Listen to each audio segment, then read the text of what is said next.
10% luck, 20% skill, 15% concentrated power of will, 5% pleasure, 50% pain, and 100% reason to remember the name. When someone mentions a hero, this is what I think of. Or maybe this. But we're not going to talk about those kind of heroes. No. We're going to talk about writing heroes who look a bit more like this.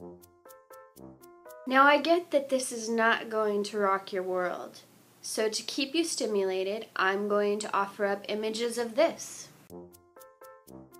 Just making sure you're paying attention. I have two writing heroes for similar reasons. When I was writing If I Lie, a few times I got stuck, and the work of both of these writers helped me along.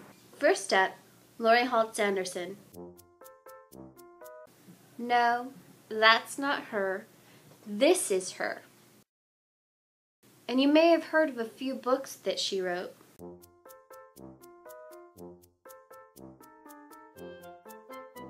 Her writing hits me hard for a few reasons, and not because of that. Now, aside from the amazing symbolism that runs through her books, especially Speak, I did a whole paper on the meaning of the tree in Speak. I just love how real her teen voices sound. And then there's the fact that when I get stuck, I can pick up Speak or Winter Girls and read it like it's a little bit of poetry. And somehow the language in it gets me writing again. It just gets my creative juices flowing and I feel inspired. So at SCBWI this year, in the summer, I actually got to meet Laurie Halse Anderson, and it was a big moment. It was a big moment. I went up to her after she spoke at a session, and I quietly was waiting my turn. Somebody else was talking to her. I was in this place where my father had just recently passed away, and in her talk, Laurie had spoke about how if you lose someone close to you, sometimes you need to take a break from writing. And I had been really hard on myself recently and not given myself that break. So her saying that meant a really big deal. But of course I didn't want to be one of those people who went up to fangirl her and then slobbered all over her and told her my whole sob story.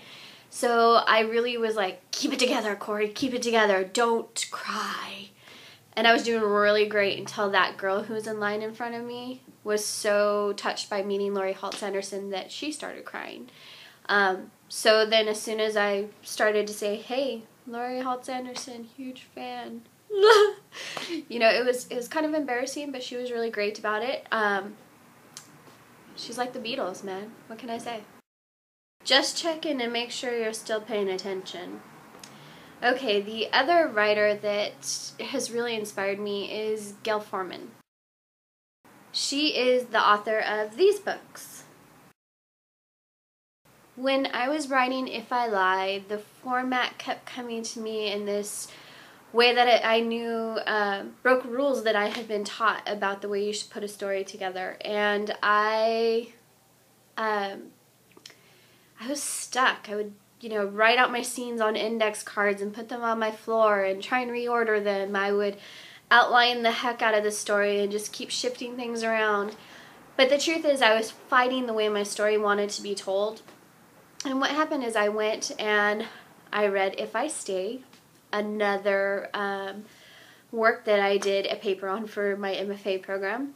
And Gayle Forman does something in that novel that when it hit me, I thought it was so amazing. In the book, Mia is a classical musician, and Gayle Forman does away with chapters, and if you read it again, pay attention to sound throughout the novel because it plays a big role. But I felt like the piece was actually put together like a musical composition. So the way it flowed in and out, it resembled the way a composition would be put together with like the different elements and the refrains, and I just thought it was brilliant. And so something about that work just gave me permission to toss the rules out the window and say, I just need to write this story the way it's coming to me and stop listening to those voices in my head. And now I've just admitted I have voices in my head. Great. So on that note, let's recap. Heroes. Writing heroes. Please gush about your own heroes in the comments below.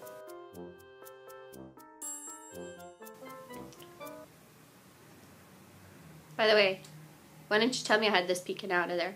I really appreciate that. You guys suck.